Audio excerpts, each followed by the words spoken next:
with the House of Cards podcast. The show where we break down the art of creative real estate investing. Join us as we dive into the world of real estate with insider tips and tricks for making your investments go further. From buying with no money down to flipping properties for profit, We've got you covered. Plus, stay tuned for expert guest speakers who will share their knowledge and experience in this ever-changing market. So grab a seat and get ready to learn the secrets to success in real estate investing. And now, from Alaska to New York, your hosts, Chris James and Jesse Stanton. Yo, what's going on, baby? Good morning. Oh, I can't hear you, bro. Why are you always on mute? Like every single time for some reason. Must be a New York thing. So I think there's a delay in my internet. That's what's going on. Can you hear me now? Yeah, I can hear you. Phenomenal. But good afternoon, man. I know it's good morning to you. Good morning. Or good afternoon. Yeah. Good to be back. I know we've been MIA for a couple weeks, and we're glad to be back. We're super excited. We got a lot of interesting things coming up in the pipeline, so we're super stoked to talk about that. And guys, I'm seeing a lot of Facebook users, meaning we got to grant StreamYard access. Facebook users saying, "What's up, Chris? What's going on? I wish I knew who this was. Please grant StreamYard. Good morning. Grant StreamYard access, please, so we can know who we're speaking to and how we can spotlight you and as far as give you resources, whatever that may look like." Angel Miller is amazing. Angel and I had a little heart-to-heart yesterday. I love the heart-to-hearts of Angel, dude. They're literally the best. She's truly amazing, and I won't forget the conversation we had yesterday. So I truly appreciate what you stated yesterday. That means a lot more than you know. So I just wanted to throw that out there. Tyler, what's going on, man? Good to see you here. Good to see you. And guys, again, we're streaming from YouTube, Facebook, and a couple other platforms. If you get in the House of Cards, please, let everyone know we're live right now. I know we wasn't here last week. We had a couple things come up, but we are back in action. We are back in action, and we got amazing guest speakers coming up over the next couple weeks. Hope everyone enjoys. We're booked out, Chris, until the 19th of That is correct. August. That is correct. That is correct. And guys, if you're looking to, come on the podcast and share your story, where you at in life, just in real estate, not just in life, but just in real estate, and what you got going on in your business and how you can be a resource to others, we'd love to have you on. No ifs and buts about that. Whether you're a lender, a Gator lender, private money lender, whether you're doing pad split, whatever that specifically may look like for you and your business. And oh my God, Facebook users, come on, you guys are killing me. Oh, you're killing me. We should get a banner that just says it right there, like how to probably should. We need to get everybody on like an email list and just emailing instructions for that before we start our podcast every Saturday. That is amazing. But how you been, man? And the kids, I know you're traveling a lot over the last couple of weeks. I know you went camping last week, right? Yep, man. It's been an eventful couple of weeks for me personally. But yeah, man. Yeah, it's been all good. We've spent so the summers up here in Alaska are so freaking short. Like they literally last 3 months. Like Chris, I kid you not. So the trees, for example, the trees don't even start budding. I don't think they budded this year until like May. But when it buds, when the trees bud, like it goes from a dead tree to a green tree in probably about a week. And so there isn't really like this big long springtime or anything, because we even still got snow on the mountains and stuff right now, and it's July. So it's interesting because there's really no spring. Like you go from like this really long winter, and then the trees bud, and then it's like, okay, now it's like camping and fishing season. And then probably in August, like the leaves will start to fall. And they'll be bare in September. So that's interesting. It goes by like that, man. So yeah, everybody, the summers here are super short. And so we try to make the most out of them as much as we can. But dude, with everything that we've had going on, man, I mean, we have just been busy AF, dude. This has been just an amazing year. And I would love to kind of get into the weeds a little bit deeper on just how important it is to have clarity in your business and knowing where you're going, knowing what kind of properties you want to buy, because having that type of attention to detail, having that clarity allows you to see things that most people don't see. They pop into your vision, and it's not like they weren't ever there, but having that clarity and knowing what to look for, it's so interesting and neat to see how fast your business can scale when you're cognizant of those things. And so all that to say, all of the camping and stuff that we've done, because we usually go out for 3 or 4 months at a time. We come back just enough time to do laundry, and my wife will go to work for a few days at the hospital, and then we're back out again. So, but all the camping we've done this year, bro, I haven't even had a chance to. I took my son out fishing one time. And that's it. So it's almost been like I've converted my camper. We go out camping, and it's just business, just Zooms and phone calls and buying properties and all the fun things, man. But it's been great. It's been great. At least I'm not stuck in here for 6 months, behind a computer like I was all last winter. So we really need to find somewhere else to move to, Chris, where we can jam out. No, 100%. And so for those who don't know, Jesse's talking about Alaska. Jesse's original, he's in Alaska right now, 6 months, 6 off. I actually call it almost like the intermittent fasting concept. That weather's doing some intermittent fasting for sure, man. Yeah, 6 months of daylight, 6 months of nighttime. Just imagine going to sleep and waking up and it's still dark every day. Crazy, right? So just think about that. But good old Alaska, still haven't been. I know I need to get my ass down there. So that's definitely going to happen. No offense, buts about it. So that's going to be a pretty neat experience for me specifically, because I love the cold and the winter. Like, first, I love the 4 seasons. I really look forward to the 4 seasons, but having more so, I don't know if I can do the cold all year round. I don't know. I can't, Chris. I can't. I've been off and on in Alaska since 2010. And yeah, it's like, oh man. But you know what? The Christmas here is magical. And I wouldn't doubt it. I don't know anybody else who competes against my wife when it comes to Christmas time other than you. And that was a total shocker, bro. And I was like, holy cow, man. Like, you really go all out for Christmas. Oh yeah, absolutely. But guys, before we jump right in, just don't forget to subscribe. We're on Spotify, iTunes. We also on iHeartRadio, Google Podcasts, and much more. So don't forget, though, if you ever have like an event you can make it, we'll always be on those channels. You can always rewatch the replay. So, and yeah, Jesse is right. I really love Christmas. When it comes to Christmas, that is the 1 month. I want to say 1 month, December. You cannot piss me off. Not a single soul in this world. I'll be that most happiest person. I don't know why. I just when it comes to the first time you hear that Christmas song, whether that's in November, December, whatever the time to come, like my spirit just instantly changes. Like, it's that time of the year. Now let me ask you something, because Alaska weather is like so different here. And like I said, like come September, like once my wife calls them the Burr months. Once the Burr months, I think it's kind of like a play on words, Right.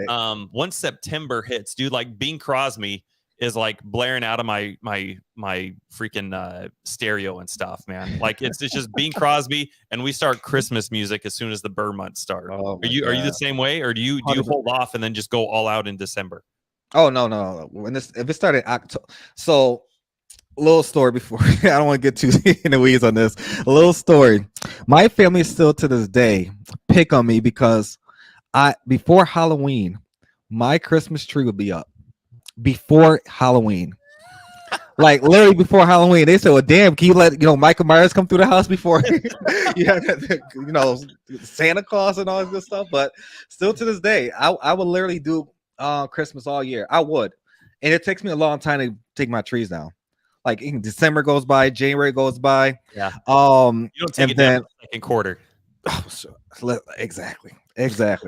But still to this day, they tease me about that. That's how much I really love Christmas. But yeah. But enough about that. Just buying business and real estate, buying real estate. Whether that's single family, whether that's multifamily, laundromats, hotels, motels, whatever you into, right? So it can all be a challenge. No matter which way you look at it. Mm-hmm. And that's why I love that, we named our podcast, the House of Cards. because you never know what kind of hand you're going to be dealt. And just some of the things that even Jesse and I going through, as you stated, Jesse, in the beginning, as far as a lot of different things we're doing in our business, and we're revamping kind of a lot of different things, right? So essentially, is really understanding exactly what the ultimate goal is and what you really want to accomplish, and really taking that in reverse engineering and seeing exactly how you're going to achieve that, right?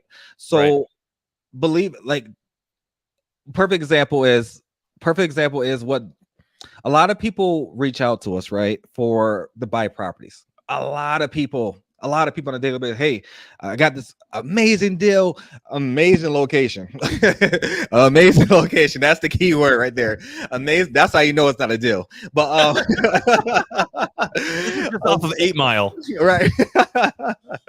So literally we get those kind of deals all the time, whether it's via email, through text, through messenger, whatever kind of form of communication that looks like. We get those kind of deals, right? And then it may be a deal for us, right? But we always, I think everyone get narrowed down to like a specific one all be all, meaning there's one person who may say specifically, I prefer on a single family house to have a cash and cash return of 12%. If that works for them, amazing. But that may not work for Jesse and I. So a lot of people compare to, well, okay, I'll just go to this other buyer. That's fine. But I guarantee the deal will probably come back to us by a couple weeks later, because they always do. Once send your final offer. And one thing about, we love working with wholesalers, and we wholesale ourselves. So we love working with them, and finding great wholesalers who actually want to understand your buy box and how they can really bring value to it and find the perfect deals. We actually got one we actually been communicating for the last couple of weeks. He's amazing at what he does. Jesse and I, when we underwrite some of our deals, sometimes we just take a screenshot and say, here's our Excel format. This is what we have. Here is what we're looking at. Even including like this assignment fee they want. If they want a $30,000 assignment fee, fine. We'll put that in there. But we're going to show them the breakdown, the numbers, and why this is not a deal for us. Versus just saying no and just goes no. We will give you some kind of explanation. And if you want an explanation, that's totally fine. As long as you're willing to understand why. Don't try to sell us a dream that's not there. And that's where things start, have miscommunications or a disconnect and whatever that looks like. But we really like to have wholesalers understand what we're looking for. And I kind of want to speak on that just a little bit specifically because, for single families, what now Jesse and I are looking for, we're okay with an 18 to 20% cash on cash return. We're okay with that. Now, when it comes to, fourplexes, or if it comes to like, multifamily, of course, that changed a little bit, even with STRs or midterm rentals. So depending on your exit strategy and what that looks like, we have a firm number we like to stay at. And so when people send us deals, they well, why is this not a deal for you? Our new thing, we're just going to send you a screenshot. I wouldn't say no. We're going to make it a regular thing, but versus just trying to explain verbally or through text, we're going to send you a screenshot of the breakdown with your numbers that you gave us. And a lot of people don't really understand the full entry fee. Never assume the entry fee is correct when someone sends it to you. So if they said full, I'm going to give you a perfect example. Entry fee $35,000 includes down payment to the seller, payment to the realtor, commissions to the realtor, and closing costs. That's only 3 components right there. People always think there's about 7 components. Jesse have about 9. Jesse and I have about 9 or 10. We like to include a lot of different factors. It's great to have, the down payment to the seller, the commissions that's going to the realtor, your assignment fee, whatever the acquisition cost may look like. We need to understand the closing costs. We need to understand what the holding is going to be, the holding costs. Because a lot of people forget that holding. That's a key component, because initially, like, for instance, if the property is vacant, who's going to come out of pocket on a monthly basis? Not you, the wholesaler, Jesse and I.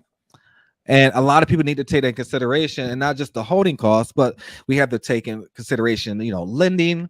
We got to ensure that our lenders getting paid back on a monthly basis if that's one of the routes we're going, and or specifically, what was the last? I'm sorry, I just lost my train of thought. It was lending, then also, property maintenance, the maintenance, all that good stuff.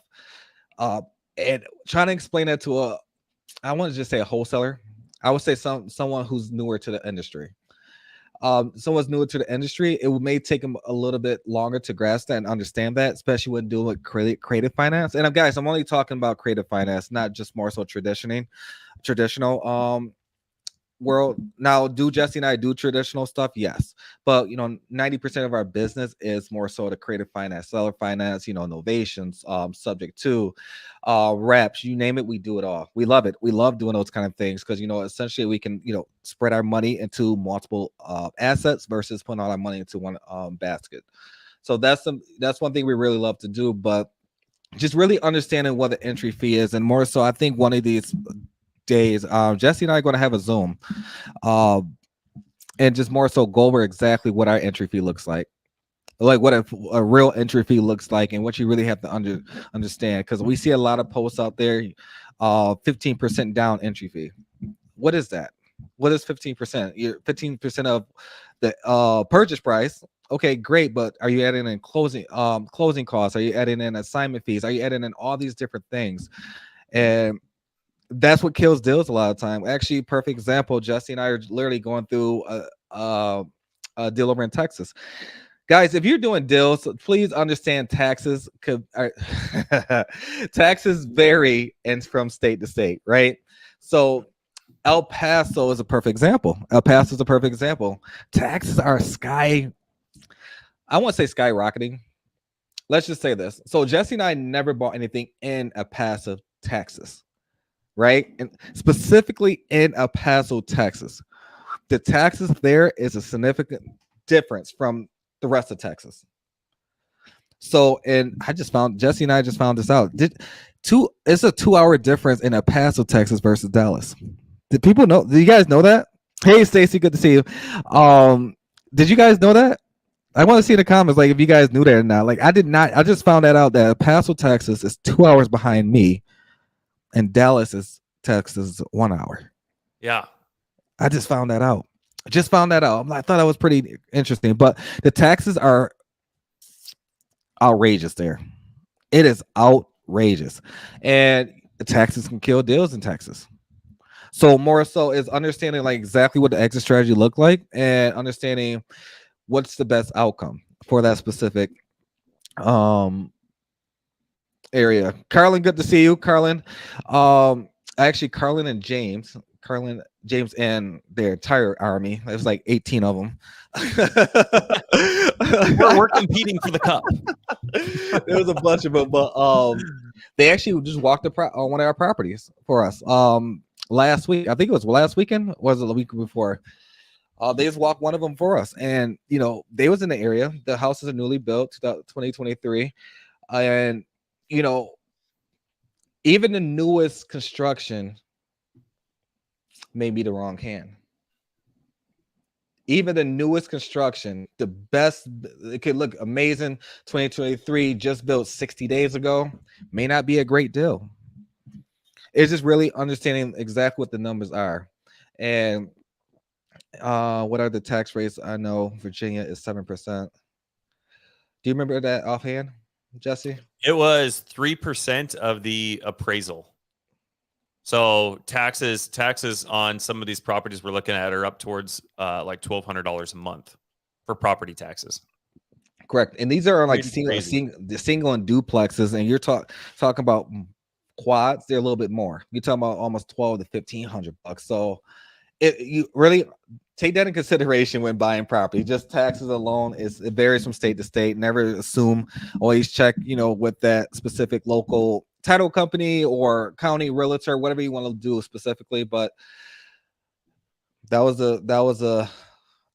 what do you call that? That was almost, I guess, if I was playing blackjack, I busted. That's what happened. So So yeah, just talking a little bit about that. Just understand. So back to, I know I kind of went on tangent a little bit, but just understanding your numbers is essentially key. Understanding your numbers and just understanding the entry fee, and understanding the entry fee, you can move deals a lot faster. Because if on the hypothetical, if somebody told me I need a 15% entry fee, included all those different components I mentioned earlier, and I send it to a buyer, they have no reason to say no, right? Because you met their buy box, you met their criteria, you met what they were looking for. So there's no back and forth. There's no really, posting it on Facebook. And don't get me wrong, Facebook, all these groups, there's a lot of people who's looking to buy properties. But it helps a buyer who's a well-known or credible buyer know that when you send them a deal, they don't have to spend countless hours trying to double check all your work. Of course, you want to do your due diligence, but if you constantly going, for instance, if a wholesaler is going to us and sending us many deals and we're constantly buying it, and we can account on those specific wholesalers to understand our numbers, we won't have to worry about it. Jesse and I spent about, I want to say, a few hours this week with one particular wholesaler trying to have him understand exactly what we're looking for. And then literally after that, he started sending us deals like literally the next day. It was pretty neat, the deals, and then understanding what that was looking like. And I'm trying to think, myself and Jesse was actually talking about this other day where I think that's a missing component just in the real estate industry. And people have that misinterpretation where when people say my buy box is 15% total, they got to say what their definition total is. I'm looking in the comments. Stacy's total may be different from Angel's total, or whoever that may look like specifically. But just understand what your buyers are really looking for. That's all.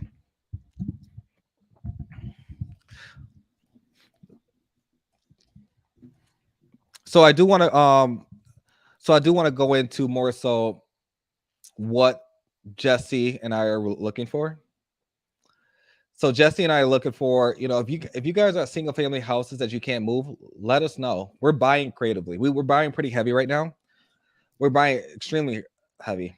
We actually have Lisa Hoffman. If you're watching, please comment, or I would love to talk a little bit about your deals that you got going on. But Lisa Hoffman is over in Alaska. She's over in Alaska, and she's doing phenomenal things. She is greener to the industry, but she's an action taker. She is an action taker. She's getting all these leads, foreclosures, and people are really distressed that needs help. And she's Who Not How is a perfect example of her. Perfect example. Like, we're constantly getting on the phone with her, having those conversations, having her go back to the seller and really understand the concept of what's going on, as far as the foreclosure, what the next steps is. And like, she's taking a lot of notes, going back. She's learning along the way, and she's learning that some of these, although they're in this situation, like for a perfect example, if a house is worth $200,000 and they owe $110,000, do you think your seller can really walk away with almost 50 grand net in their pocket? And so understanding those little things, people, because it's understand sellers may had a hard time, or whoever got this, however they got into that situation, sellers still don't understand that you can ask for something, but we have to sometimes bring it back to reality. We always want to make sure the seller is happy. We always want to make sure the seller is in a comfortable state to move on in regards to whatever situation in, whether they just lost their husband or wife, whether they move in, whether they're about to lose their house. We always want to make sure the seller comes first. And that's where some wholesalers, and I'm not trying to speak negative about wholesalers, but some people in the industry don't look at it that way. They always want to look at how much I'm making on the deal. Okay, this lady's in foreclosure. How much I'm making on this? Oh, I can't help her, so I'm going to go on to the next deal, let her house go to auction. We can't do that. We can't do that. Whether we get paid or not, we got to ensure that this lady, the seller, gets taken care of. We have to. There's no ifs and buts about it, because if you really want to be in this industry and really want to be successful, you got to provide value. Stop trying to always take, and figure out what that looks like. I just dislike individuals who want to. The ladies in foreclosure, nothing we can do. So let's move on. Wait, hold on. Like before we move on, let's see how we can help the seller. It may be a waste of time for you. You may think it's a waste of time, but ultimately, this is helping this lady out get to her next destination. Whether that's helping her with a loan modification, postponing the auction, whatever that looks like. If she wants to stay in the house, let's do it. Let's stay in the house. Let's help you with this loan modification. Let's get on the phone and talk to the lender, and let's ensure that this lady is taken care of. Pansy, what's going on? Good to see you. Good to see you. So yeah, it's pretty neat. It's pretty neat. And it just that's why Jesse and I only work with certain people with that mindset. We have to. We definitely have to, because essentially, if you have that mentality, it'll get you somewhere, but it won't get you far. It will backfire real quick. Real quick.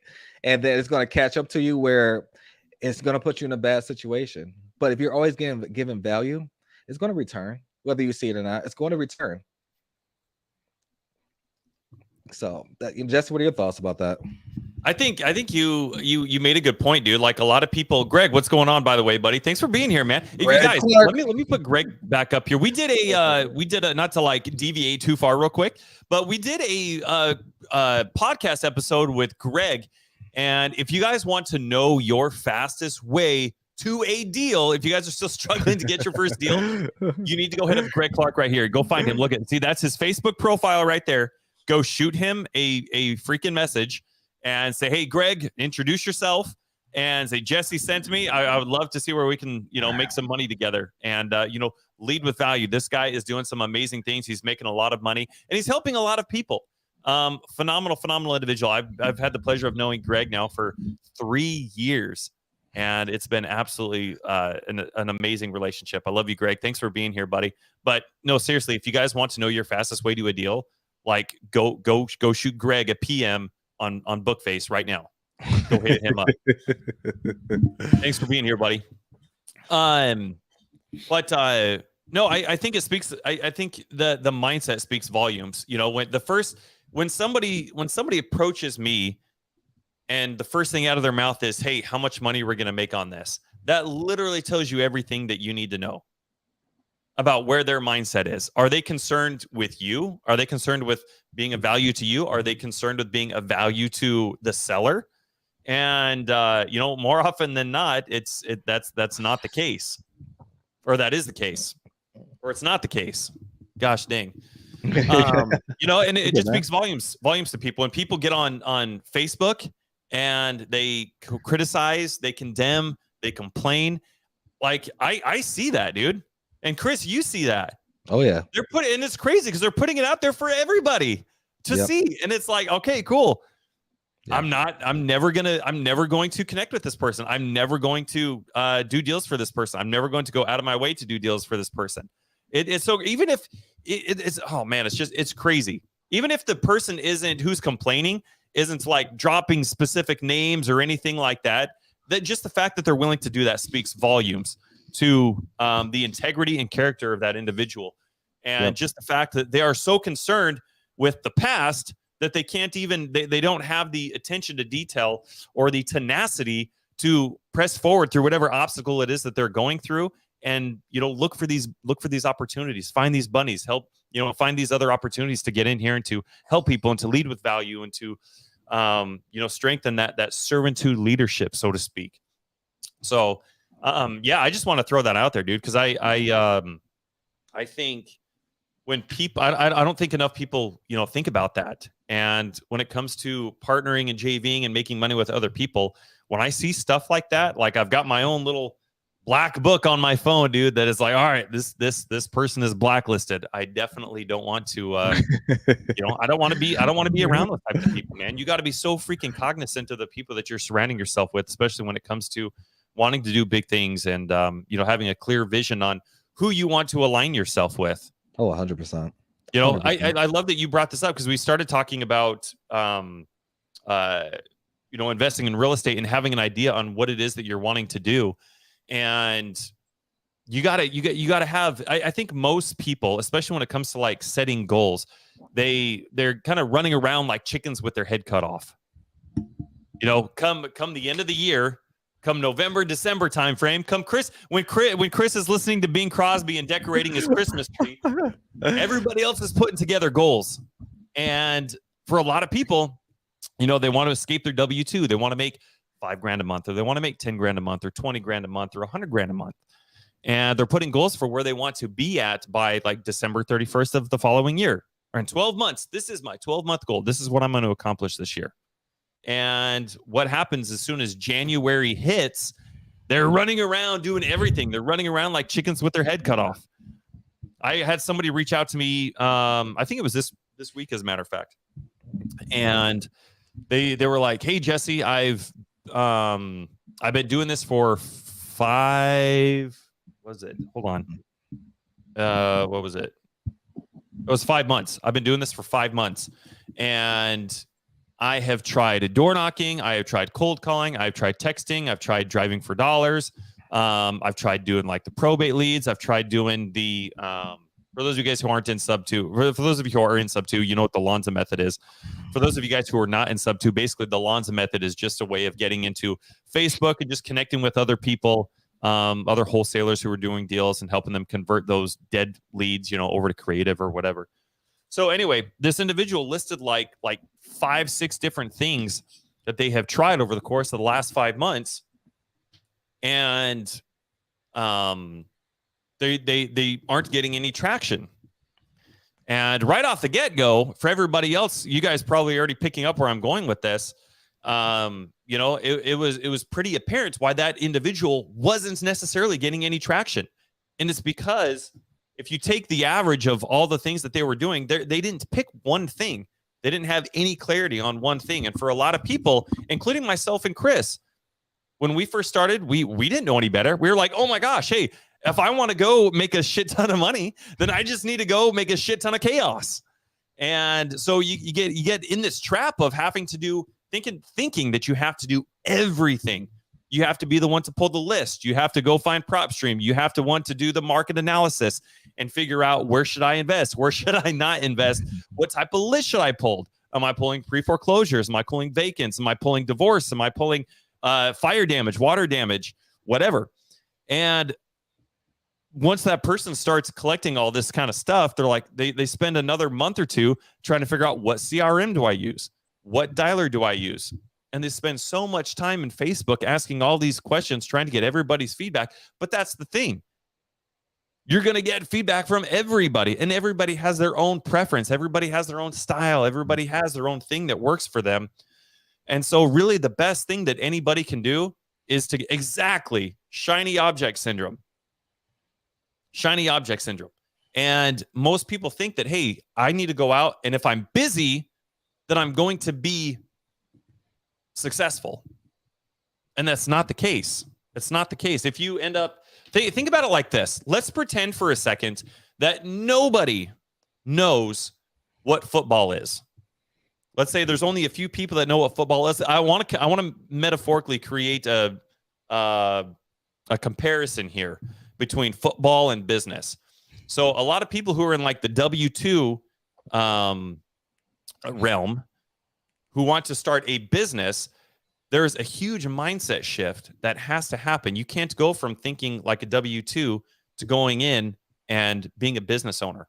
And when that switch happens, whether people are in it for 6 months or 12 months or 24 months or 3 years or whatever, and they still haven't done a deal, there's a lot of people who take that W-2 mindset, that mentality, and they use that to go start a business. And then they get upset when they don't have any traction, 6 months later or 12 months later or 24 months later. And you have to go to work on yourself. You have to have some freaking clarity on what it is that you're wanting to do, what it is you're wanting to accomplish, what your goals actually look like. It's not enough to just say, I want to make 20 grand a month, because you can't take that W-2 mindset and throw that into a Fortune 500 company and just expect to be making all this freaking money. That's not the way that it works. So we need to have just absolute clarity on what it is that we're wanting to do. Slow down, take a second, pick one thing, and just do it for 90 days. Just do that one freaking thing for 90 freaking days. If you haven't done it for 90 days, then you can't say that it doesn't work. And I promise you, if everybody could just pick one thing, Chris and I right now, like he said, we're making a pivot in our business, going back to clarity, right? Having direction and putting together that blueprint and that roadmap for what it is you're wanting to accomplish. Again, it's not enough to just go out there and be busy and running around like a chicken with your head cut off. Because in doing everything, you're going to do nothing. Now, going back to that football comparison real quick, most people in that W-2, when they go to start a business, they have no idea what it takes to start a business. Now, let's pretend similarly that people who wanted to start a football team, most people have no idea what it takes to start a football team.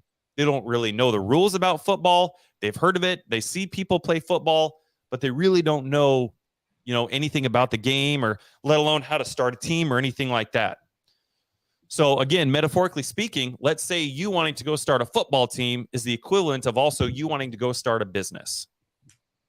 Now, let's say on this football team, in your head, you're like, hey, I want to win a state championship or whatever by the end of the year. That's like the equivalent of like your business goal, right? I want to go do X amount of wins.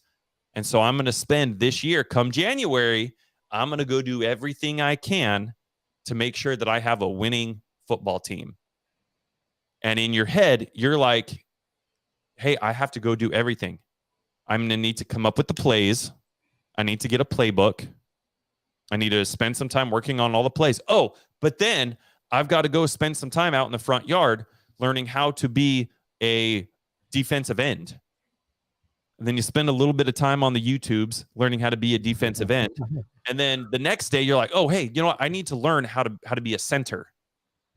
So then you spend a little bit of time on Zooms or on Facebook learning how to be a center, how to hike the ball, how to shift your weight, where you need to pivot, all these kind of things, right? And then the next day you're like, oh my gosh, I need to go learn how to be a running back. So day number 3, you go back to the Facebook, you go back to the Zooms, you're spending all day talking with people, learning how to be a running back. And then the next day you get tired. The next day it's Saturday, Sunday. Those 2 days go by. Monday hits again. And let's be honest, most people don't like Mondays, so you might half-ass a Monday. And then Tuesday comes and you're like, oh, wait, I need to go learn how to be a quarterback. Let me go find, Peyton Manning or Dan Marino videos or whatever and start learning how to be a quarterback. Well, as you guys can see, by switching and doing every little thing, you're not getting anywhere. How are you going to be proficient in anything? And when you look at somebody like Tom Brady, for example, is that something Tom Brady did? Did he spend any amount of time, learning every single position? Or did early on in his life and early on in his career, when he said, hey, I want to be a quarterback and I want to be the greatest quarterback ever, did he devote all of his time and attention to learning one skill? So same thing, guys. If you can figure out what it is your avatar is, what it is you're wanting to do, what position in your business do you guys want to go play, and get super effing good at that one thing. And then guess what? Maybe that's quarterback. Maybe that's the center. Maybe that's, the coach. Maybe that's whoever, the special teams. Guess what? If you want to build a football team at that point, you get really good at being the best that you can be at whatever position that you're playing. The question isn't how do I build a team and how do I learn all of these? The question you need to be asking yourself is, okay, I'm going to go be the best quarterback I can be. Who can I come in to be my center? Who can I come in to be my guard and my tackle? Who can I come in to be my running backs? That's how you should start building your business. That's the type of clarity that you should start going into these types of things with. And when you can go into it with that clarity and that mentality, I mean, what a weight off your shoulders, guys. What a freaking weight off your shoulders to be able to say, hey, you know what? I'm just going to go be a quarterback. I'm going to be the best damn quarterback that I can freaking be. And I'm going to go find other people that I can bring in and be part of my freaking team. because I only want the best center. I only want the best tight end. I only want the best tackle. I only want the best guard. I only want the best running backs. I only want the best wide receivers. And you go find other people to bring into your business whose avatars, they specialize in those things. Stop trying to do every freaking thing yourself. And one of the big things, I'm not going to get too deep into this right now, but one of the big things right now is people love being connectors. I'm kind of seeing that the connector avatar being like a big thing right now, which is freaking amazing, because I think there are so many people out here who have the ability to go in and just be the best connector they can be. They have the social skills and the ability to make friends and to relate with people on levels that other people really can't. And I think that is just such a tremendous God-given talent for a lot of people, especially people who recognize that and they say, hey, you know what? I'm going to go be a connector. There are so many different ways that people can monetize and make money off of just doing that one thing. You don't have to know anything about creative finance. You don't have to know anything about wholesaling. You don't have to know anything about underwriting. You don't have to know. In that type of a position, you don't need to know anything about what it takes to intimately be and do those other things. You just have to be the best connector that you can. Now, obviously, being a connector means you're connecting people who need buyers. You're connecting people who need money. You're connecting people who need help with closing deals and the acquisition side. You're introducing people who need integrators. You're introducing people who need visionaries. All of these different things, man. So going back to kind of what we were talking about in the beginning, it's so imperative that everybody take some time, settle down a little bit. Let's calm everything down. Take some time today. Look, get a journal. If you guys don't have a journal, get a journal. This is my journal right here.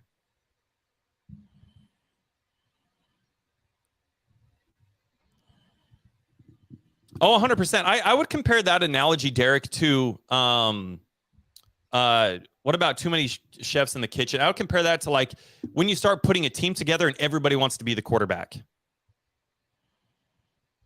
That's like, okay, yeah, I don't need you. I don't need those guys. I want all-stars, but I want all-stars in their respective positions. I don't know too much about baseball, but I guess you could also use an analogy of, everybody wants to be the first baseman, or everybody wants to be, the shortstop or the pitcher, whatever the glorified position in baseball is. I don't know too much about baseball. Played t-ball a little bit when I was little, but that's probably about it. But anyway, you kind of get the point that I'm trying to make. That's kind of what I would compare that to. Too many chefs in the kitchen would kind of be that analogy, where you start bringing in, like if Chris and I were to go start building a team of other visionaries. That's at a point that's like, hey, you know what? No, now we've got too many chefs in the kitchen. I need somebody else who's good at things that I'm not. And then that's where you stay. So, but anyway, I just kind of wanted to throw that out there, because I think there's a lot of people out there who are trying to do big things, but they don't necessarily have the clarity on how to get there and how to expedite that process. So if everybody can just take some time, journaling is so freaking amazing. I can't even begin to express how much journaling has helped me, not only in my business, but me personally. Every single day, taking some time to put some goals down. What do I want to see in the next 90 days? What do I want to see in the next 6 months, in the next year, in the next 3 years? And then every single day, I'm taking time to annotate what it is that I did that day, what's working, what I want to manifest, etc. And at the end of the week, I go back through my entire week of journaling. And on day 7, that's what fills my journal for day 7. As I write, I take notice of what worked throughout the week and what didn't. And that's what I jot for day 7. And then the new week, based on that information, that clarity, that's how I start my next week. And guys, what's interesting is that could be as simple as understanding what's working on a Facebook post, what's not working on a Facebook post. How did the conversation go with the person that we had a Zoom with earlier that day? Was it good? Was it bad? Where, in the interest of taking extreme responsibility, if it went bad, I automatically assume it was my fault. And what could I do moving forward to make that better, to make that user experience better, or to make the conversation more intentional. And when you can kind of take those processes and that thought process down and get super clear on it, it's so interesting, guys, that you guys will start to see things manifest that were right in front of you. And so that's kind of where Chris and I are right now. We're kind of stepping back. We do a lot of wholesaling. We're kind of stepping back from doing as much wholesaling right now, and we're focused more on just buying as many freaking properties as we can. And a lot of the things that I'm telling you guys right now are a lot of the things that Chris and I are doing. So hopefully that kind of gives you guys at least some clarity on which way you guys could pivot if you're not seeing as much traction in your business. You know, I couldn't agree more. And I just want to go back to Marcella real quick. So Marcella's a sub-2 student, guys.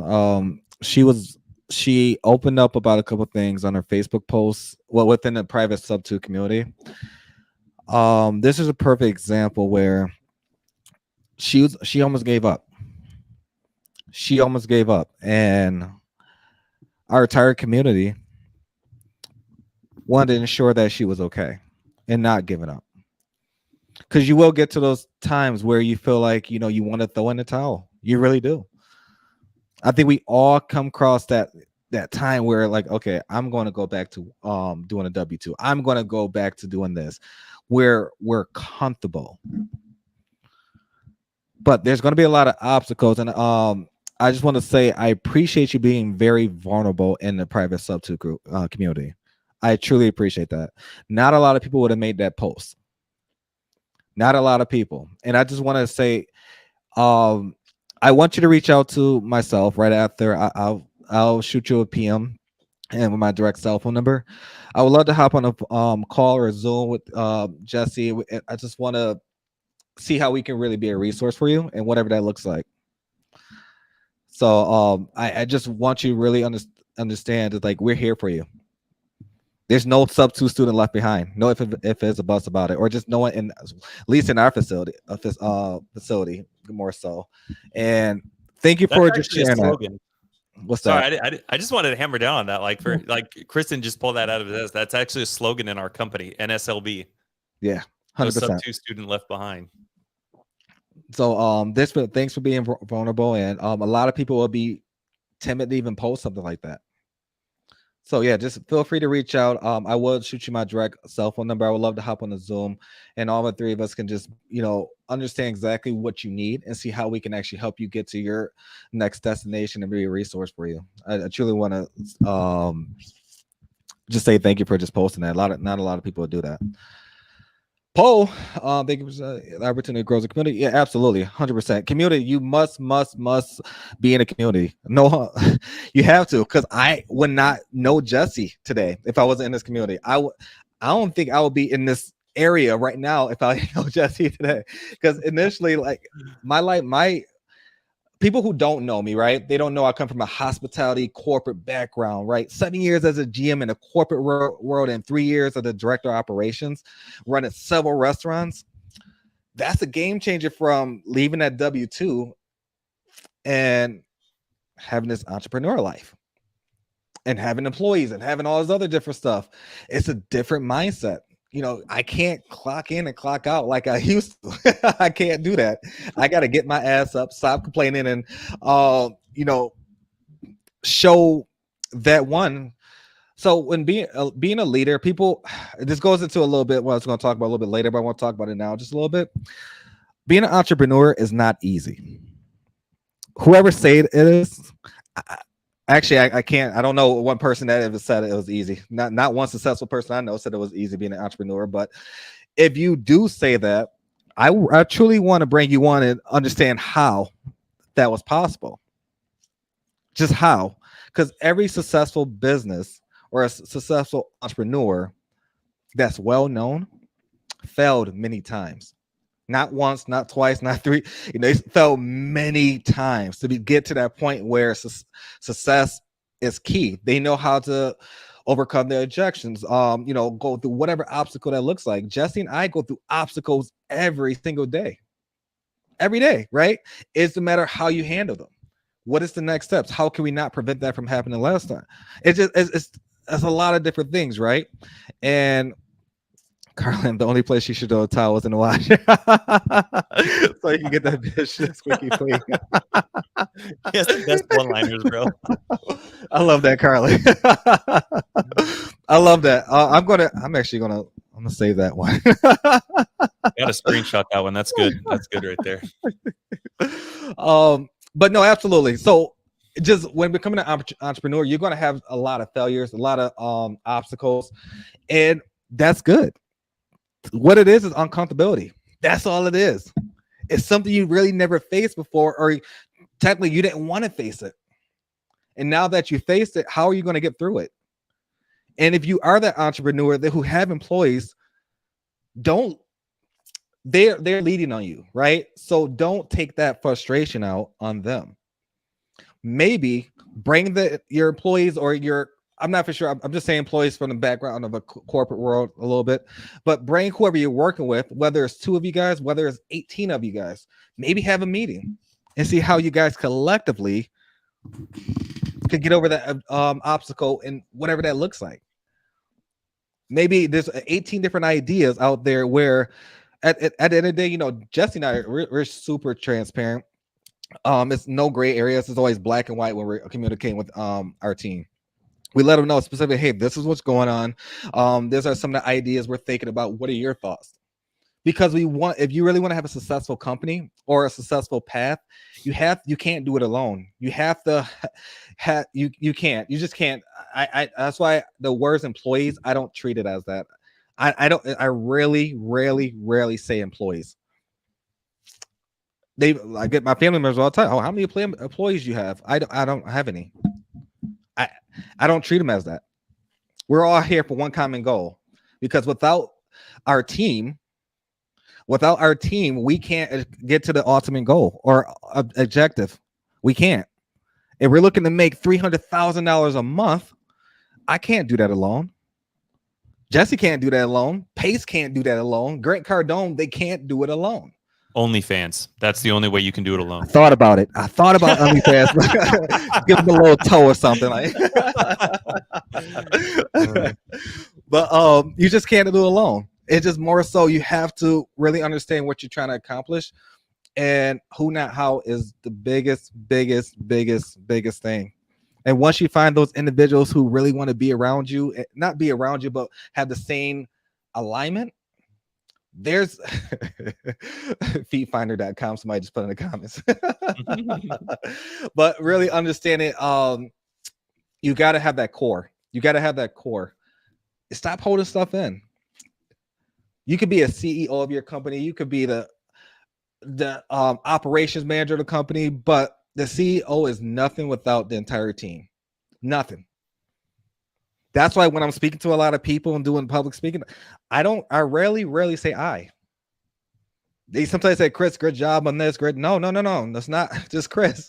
There's an entire team that we did this together, because I didn't do this alone.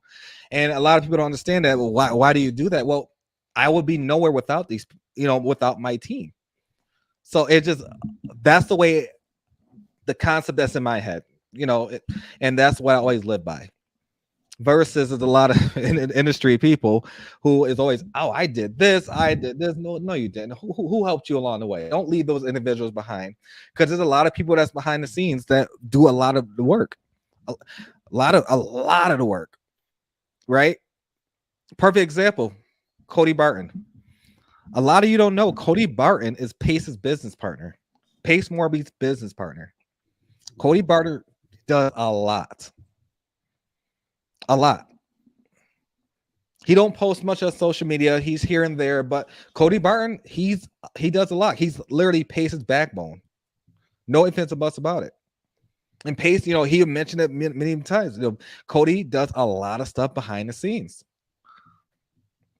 It's just knowing your role. It's really knowing your role. Pace, Jesse, perfect example. Jesse, when it comes to I really think he has this perfect radio voice.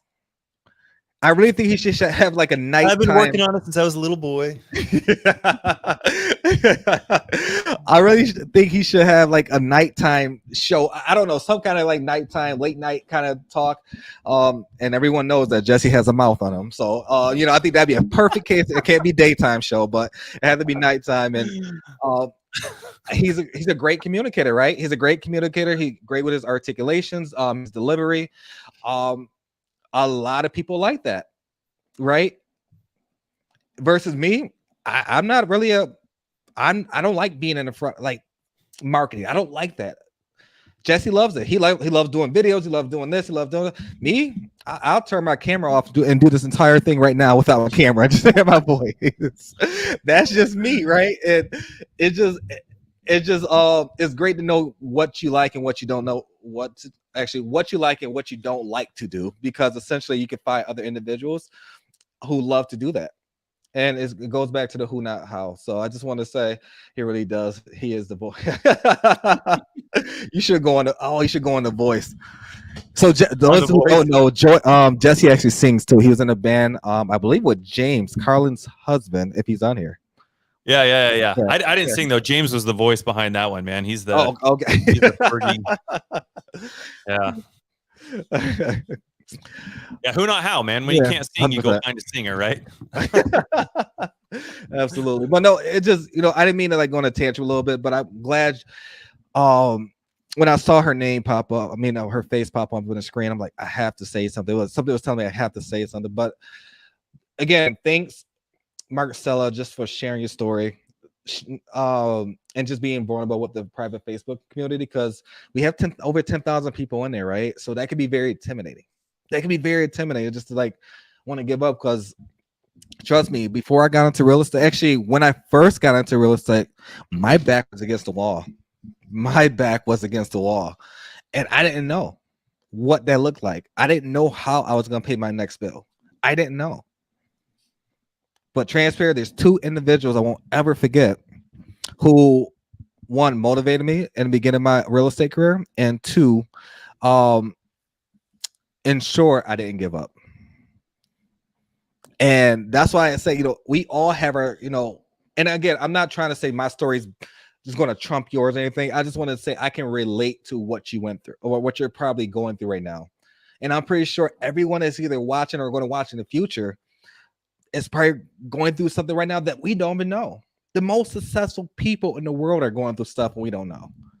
Don't let those videos, those sponsorships, all those different things that's going on in life fool you.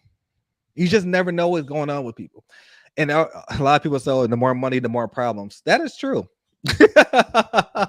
that is true. That is so true, right? Because a lot of people you hear about still to this day, people have a lot of money, then also you find out they actually died because of drug overdose, or whatever that looks like. Sometimes people are not happy.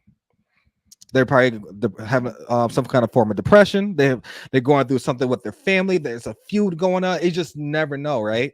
It's just more so. That's why I really love the community that we're in, because one, the vulnerability, and two, I know for a fact my family members gonna probably be upset at this. They're probably gonna watch this back like, Chris, you really said this, but I'm gonna say it.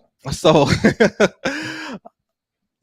my closest people in my life is not my family. And I hate to say it like that. It's my community who support me on a daily basis, whether I'm right or wrong, and willing to go through that obstacle or whether that challenge or help you achieve your goal. Because trying to achieve your goal with your family who doesn't understand it, who has a different mindset, is going to enable a lot of different things in your life. It's going to hold you back. It's going to limit. It's almost like a limited belief, right? So essentially they're stuck in this 9-to-5 W-2 kind of setting. I'm in this entrepreneur world. And if I say anything about entrepreneur or doing this, it's completely wrong to them. Because my opinion doesn't matter.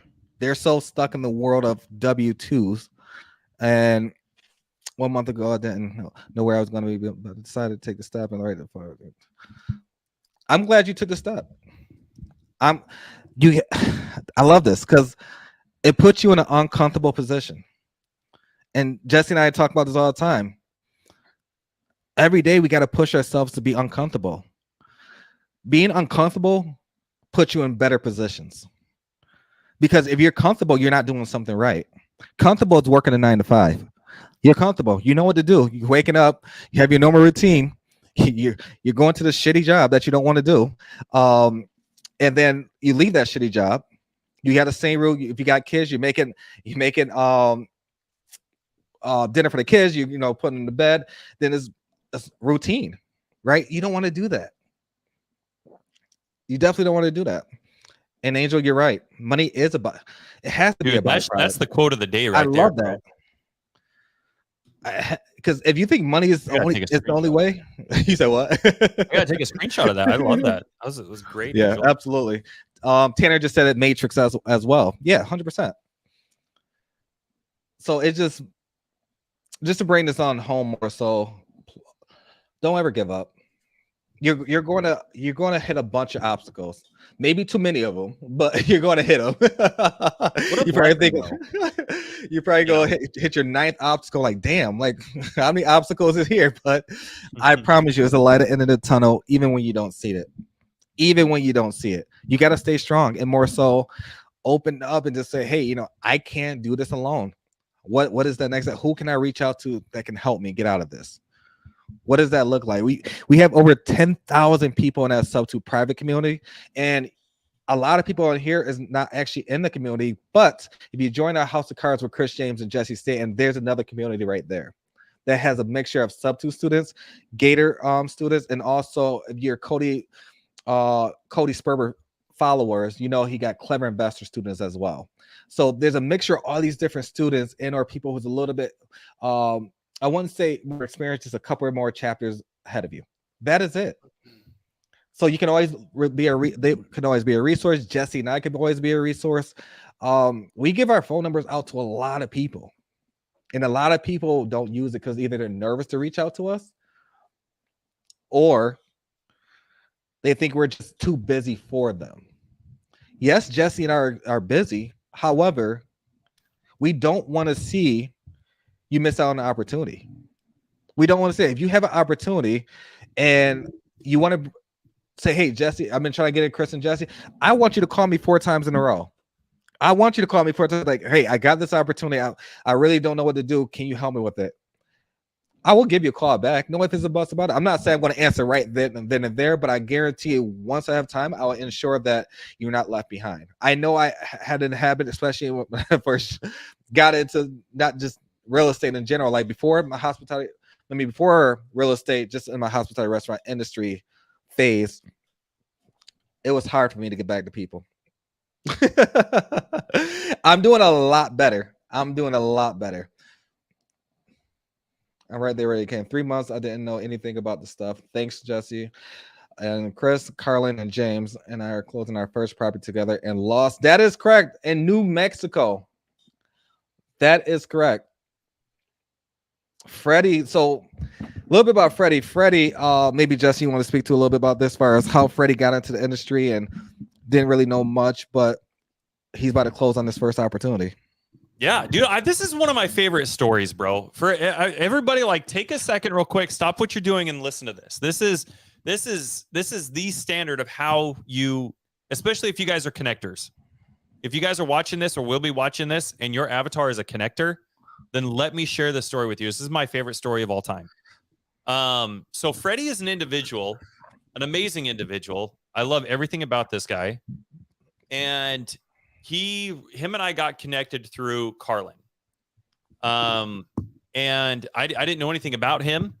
And he reached out to me and said, hey, Carlin asked me to reach out. I would love to connect with you. And let's hop on a call. Let's hop on a Zoom.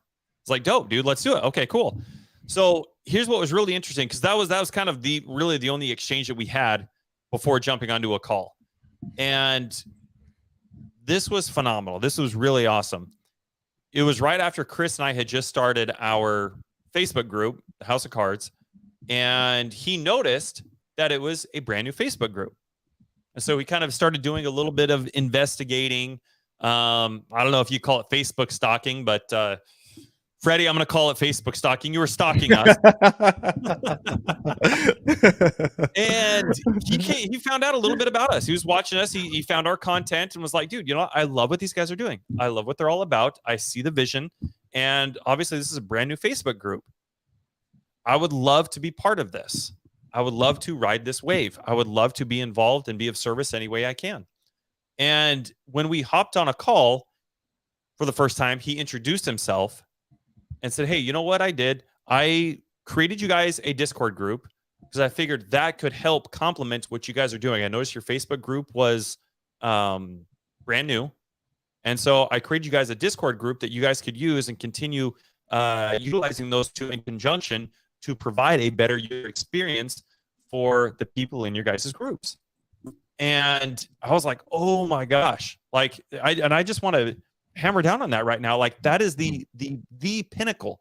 That is it doesn't get any better than that. Like, when you guys, especially for those of you guys who are connectors, like, that is the standard for connecting and building relationships with people.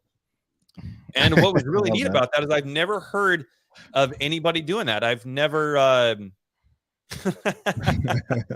have never had anybody do something like that before. And obviously something like that stood out. And it says a lot about Freddie. It says a lot about who he is as a person, his mindset, his character, his ethics. And right off the get-go, I was like, dude, this is somebody that I want to be involved with. This is somebody I want to be around.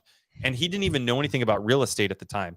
He had his own IT support business, and he had a W-2, and which he's working on leaving that W-2 in only just a few months, which is really exciting. Really proud of you.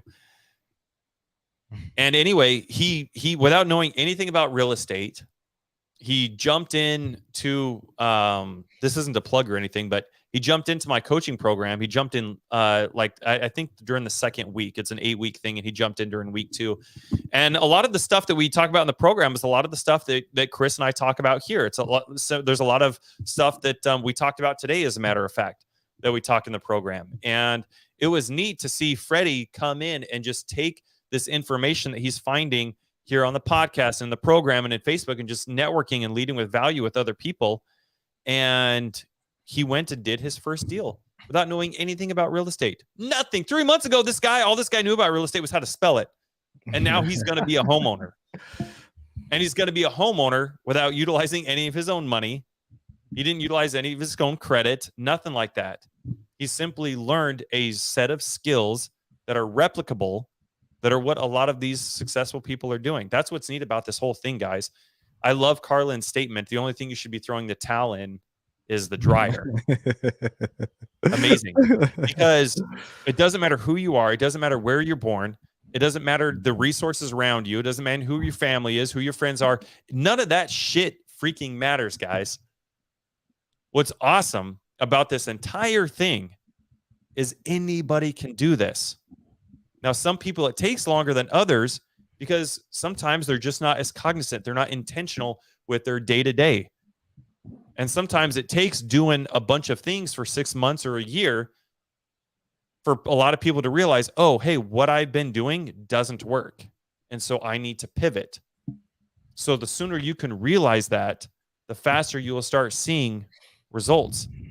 And again, journaling is such a great way to start gaining absolute clarity on what your day is. So you can look back and be like, oh, actually, you know what? I had like 3 Zooms this day, and then 2 the next day, and then 5 the next day.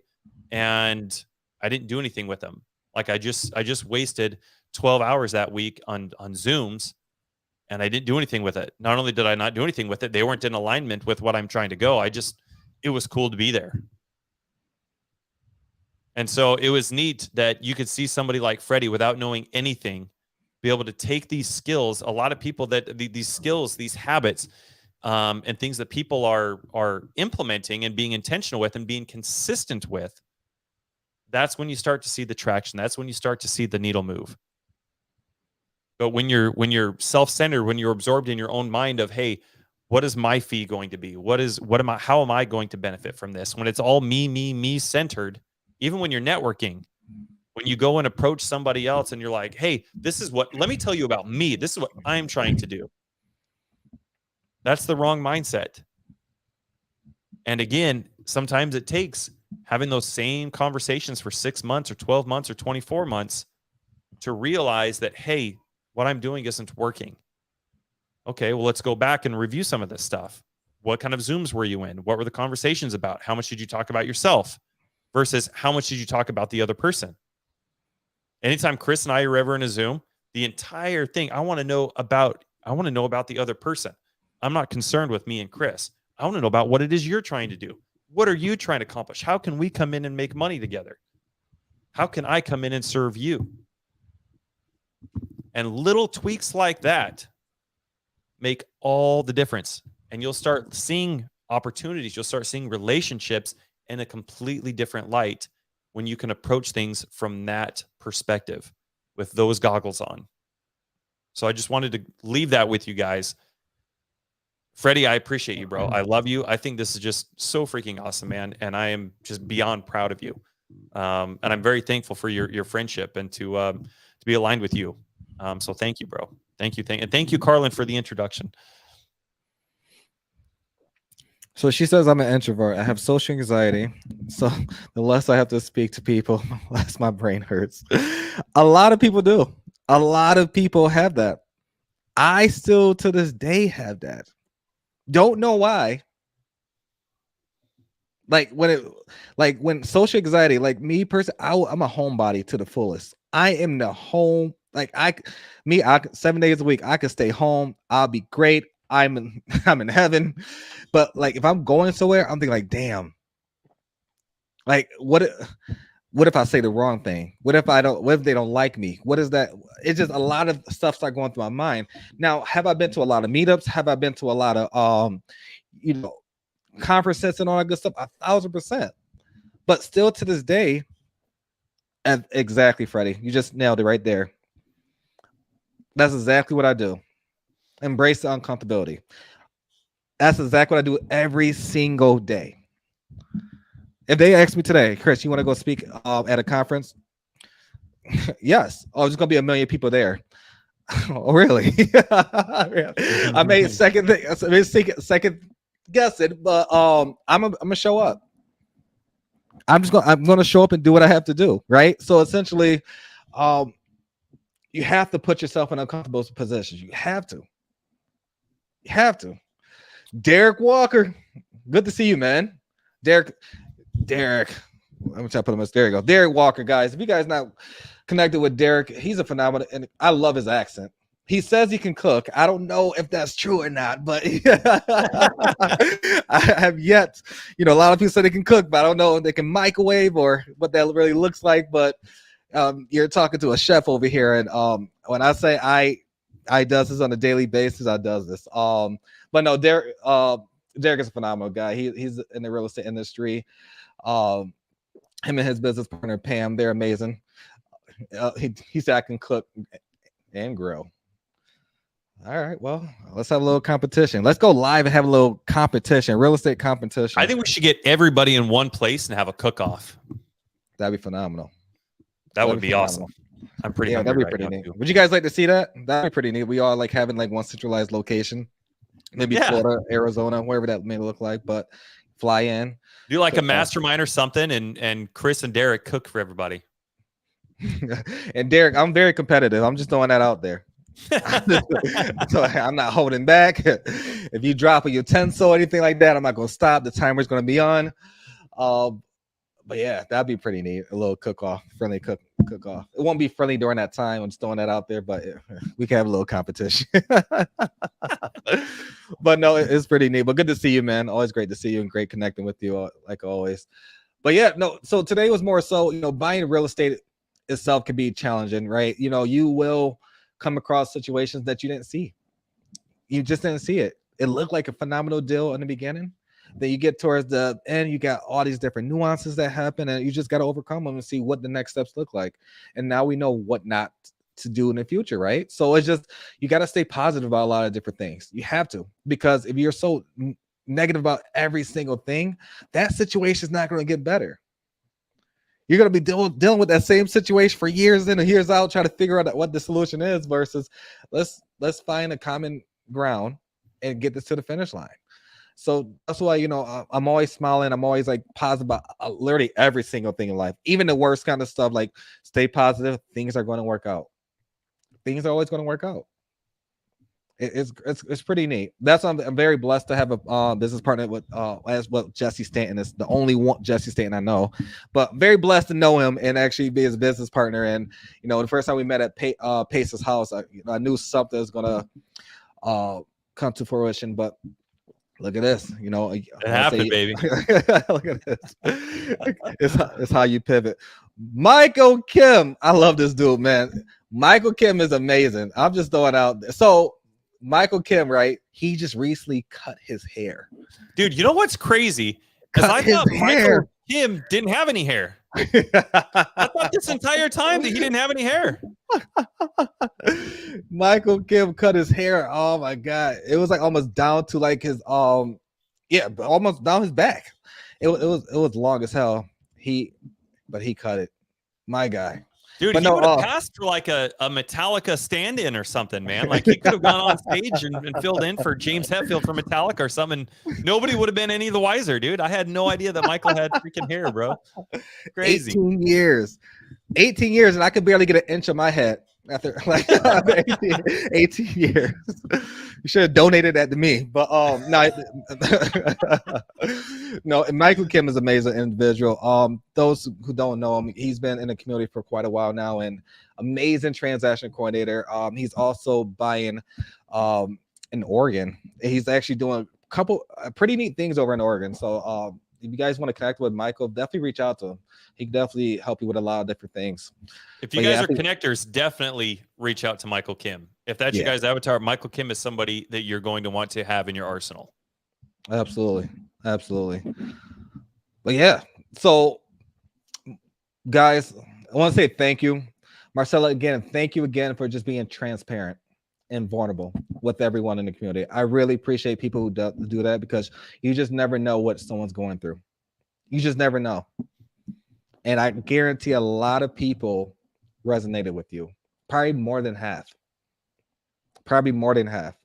I can almost guarantee that. So thank you for sharing that again. Next week, same time, 1:30 Eastern Standard Time. I want to say, guys, if you haven't joined our Facebook group, House of Cards with Chris James and Jesse Stanton, please do so. Jesse and I are going to literally be posting a lot of pretty neat things up this upcoming week. And also, don't forget, we still have the Watermelon Challenge going on. I believe that ends July 24th. And we have some announcements. We think we have not just Freddy's, but also I think there's actually 3 that we've getting to the finish line. But we're going to be announcing that and having a Zoom call about that, specifically about those individuals, what the deal looks like, the underwriting behind it, and everything. No, Pansy, thank you for being here. Thank you. And Stacy, how do I join? Yeah, you can. I'm assuming you're talking about the Watermelon Challenge. So the Watermelon, just type in on Facebook groups Watermelon Challenge, and I think we're the only one, if I'm not mistaken. Jesse, is that correct? We should be the only one. Yeah. I mean, it's pretty original name, right? So yeah, literally the Watermelon Challenge. Stacy, you should be able to find and then be able to join it. We have that every Tuesday, and that is 7:30 Eastern Standard Time. Eastern Standard Time. Just want to make sure people don't get that. So yeah, don't forget to subscribe. We're on Spotify, iHeartRadio. If you got Androids, go to Google Podcasts, iPhones. Please, what is iPhones? I forgot. What's iPhones? Apple Music. Apple Music. That's what we at. So if you ever got other obligation and you can't make this specific podcast and or miss other opportunities, always go back and watch it. You never know. Squat up in the comments, and we're always here for you. Jesse, any final thoughts? Yeah, I just want to add into this real quick. For those of you guys who don't know what the Watermelon Challenge is, this is how Freddie's getting his deal. It has nothing to do with wholesaling. It has nothing to do with creative finance. If you find a deal that cash flows and you want to partner on it, you can bring it to the Watermelon Challenge. We'll take out a loan for you. We'll utilize our own credit, take out a loan for you, our own money, and we'll go take this down together. So you don't have to, sift through motivated sellers or cold call or text or anything like that. You could legit just go down Zillow, contact realtors, and just spend the day underwriting. Spend 2 or 3 hours a day just underwriting properties. And when you find one where the numbers make sense, it's like, bro, let's go. People could theoretically, buy 5 or 6 properties a month. Yeah. If that was their one thing, and you put all of your focus into that. So I don't want the watermelon to be a distraction. If you guys already have things that you are working on, things that are working, then probably wouldn't advise you going to the watermelon challenge. But for some, I'll go back to that comment. Which Nestor said not creative. Got it. No, so Nestor, what the watermelon challenge is. So think of it kind of like an assembly line or a tool belt, right? So we always go cash first. Anytime we ever go make an offer, even if we want to buy it creatively, we always go cash offer first. So anytime you ever talk to anybody, most 9.99999 times out of 10 should always be with a cash offer first. Now, when that cash offer doesn't work, and they say, "Hey, I can't accept $70,000 because my mortgage is $95,000." So you asking that question to the seller, you gaining more clarity on why $70,000 doesn't work. Most people make the mistake of, "Hey, I'm going to give you $70,000. Let's say the property is worth $100,000, 70% ARV, $70,000, right? So most people make the mistake of just submitting an LOI, just submitting a contract, submitting whatever. And the seller's like, "No, I'm not going to accept $70,000. Go kick rocks." And then they're like, "Okay." And then they just move on to the next one. That's not how you should be doing it. If you're doing that, that's not how you should be doing it. What you should be doing is the next conversation you have with that seller, when they tell you that $70,000 doesn't work, like, "Got it. Okay. Well, can you tell me a little bit more? What is it you're trying to do? Is it not enough money in your pocket? Are we not able to close fast enough? Do you owe too much on the mortgage? Did you buy it 6 months ago? What's going on here? I'd love to just get a little bit of clarity. Can you help me understand why this offer may not be a good fit for you?" And then they may say, "Hey, yeah, I owe $95,000 on my mortgage. I'm not going to come out of pocket $25,000 to accept an offer of $75,000. Then it's like, "Oh, okay, I've got it." Well, actually, we buy properties a handful of different ways. So then, right, that's when you start pivoting to creative now. Now we start solving that problem with creative financing. Now, for those of you guys who've been doing creative financing for a little bit, you would probably also understand that there's a lot of people who don't necessarily want to wait 5 years or 10 years or 20 years or 30 years for their money. And creative financing just doesn't work for them. So at that point, when cash doesn't work and creative doesn't work, most of the time we'd probably disqualify them or put them in some sort of follow-up campaign. But with this watermelon challenge, that's where we can be like, "Okay, cool. So you want to sell it. I've underwritten the property. The numbers make sense. We can cash flow on this. Cash doesn't work. Creative doesn't work. Instead of just disqualifying them and following up with them in 2 or 3 months, why don't I bring this to the watermelon challenge because it cash flows, and I'll just have these guys take out a loan on it, and we'll just buy this together." So that's what the watermelon challenge is. Watermelon challenge is solely just for utilizing our credit and our money to take out loans and buy properties with you. Jesse, is it too late to join? It is not too late to join. Great question, Pam. So we started this, 3 weeks ago? I think it was 4 weeks ago, but we didn't have one last month or last week. This last week because the holiday. Yep. Yeah. So we're running, I think, like Chris said, I think it's July 24th is the last day. That's correct. July 24th. So it's a 6-week-long challenge. And yeah, we've got a lot of people that are coming in and getting their first deal. And they don't have to know anything about negotiating or creative finance or anything like that. Like I said, because we're buying properties with just taking out a loan and utilizing our credit, you could just get onto Zillow. You don't even need to go through the whole disqualify wholesale, disqualify creative finance, and then we can buy it. You could just go, as long as numbers make sense, we'll just go take out a loan. But that's the thing, the numbers just have to make sense. So if you want to kind of start underwriting and learning that side of the business, and maybe that becomes your one thing, that's something you could absolutely focus on and we could work together. But in short, I just wanted to give a little bit more clarity for anybody who didn't know. That's what the watermelon challenge is. It's a 6-week stint. It ends July 24th. We are going to pick it back up, I think, in September, and we're going to be having. It's going to have a different spin on it come September.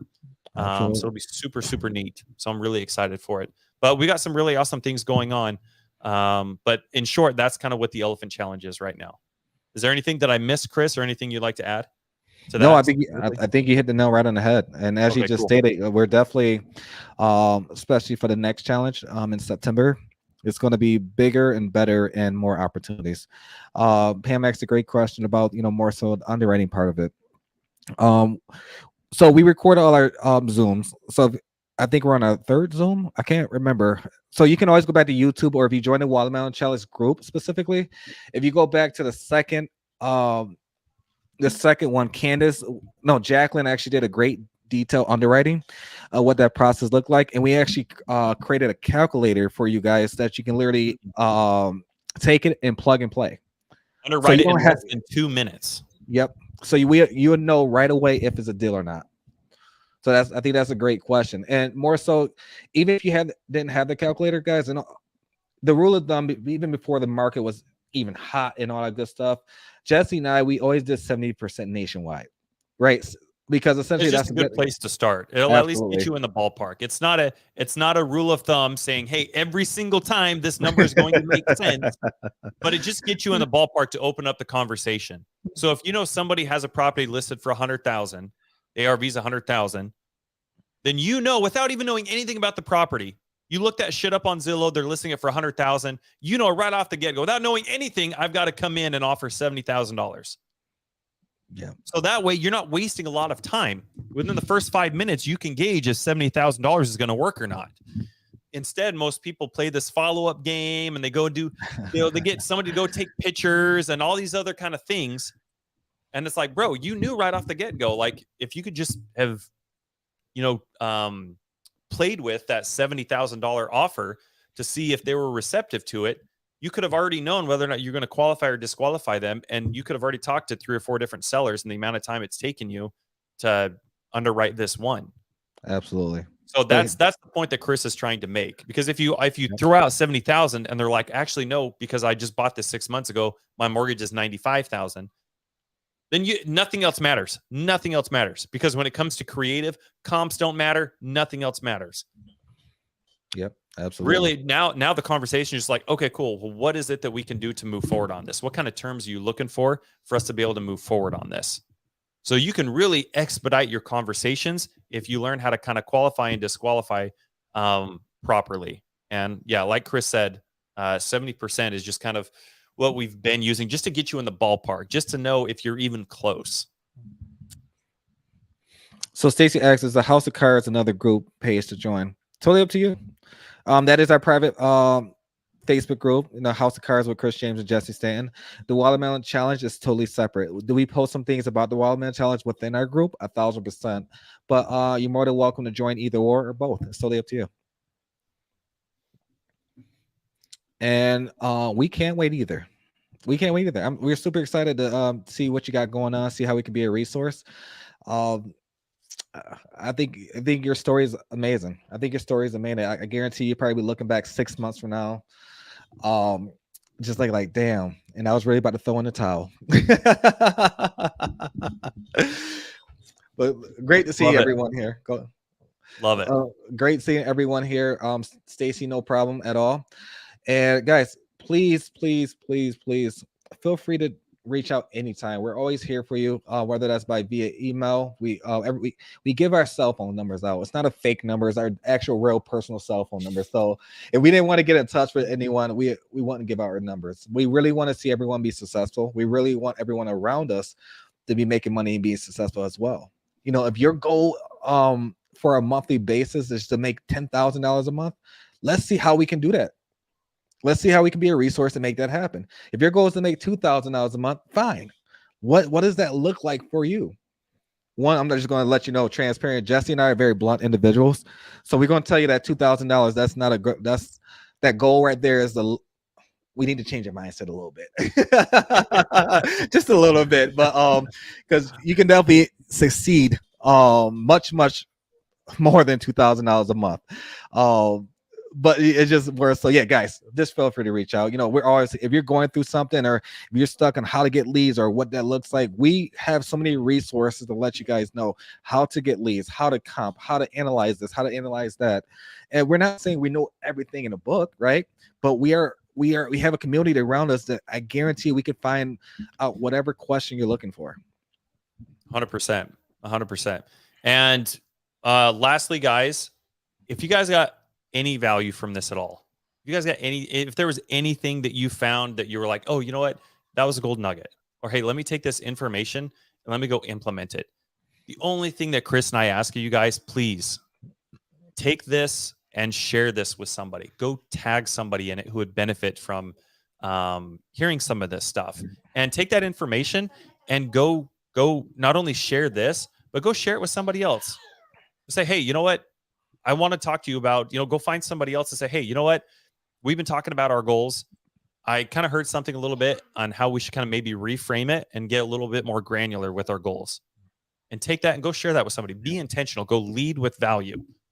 And then as always, let us know where this podcast, our Facebook group, we want you guys to be able to leverage this.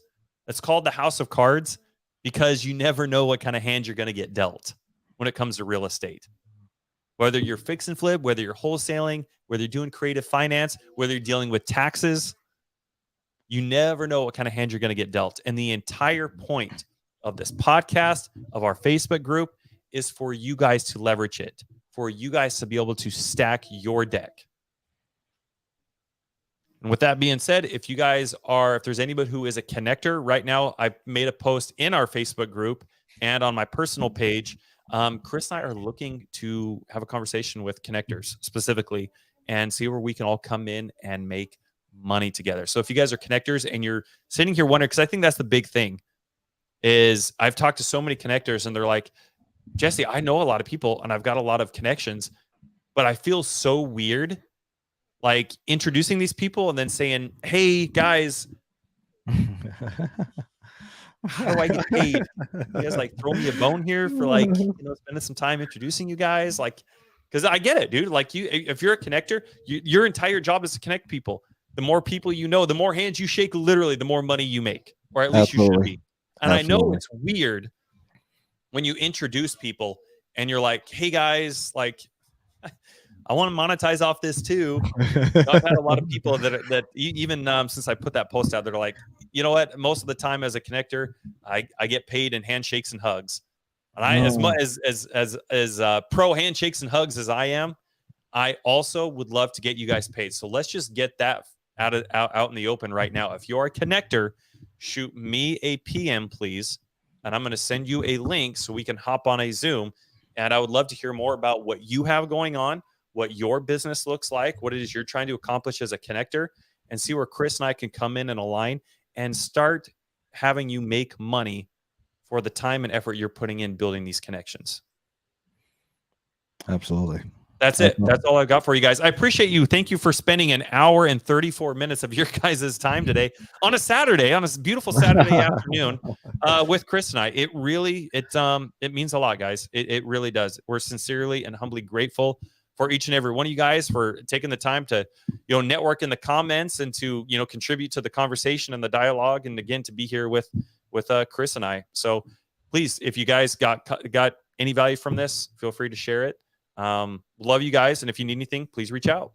Absolutely. Until next time, guys. Have a good one. Thanks for listening to the House of Cards podcast with Chris James and Jesse Stanton. We hope you've enjoyed this episode and have learned something new about real estate investing. Be sure to follow us on Facebook and Instagram for more tips and tricks. And don't forget to subscribe on your favorite podcast platform so you never miss an episode. Until next time.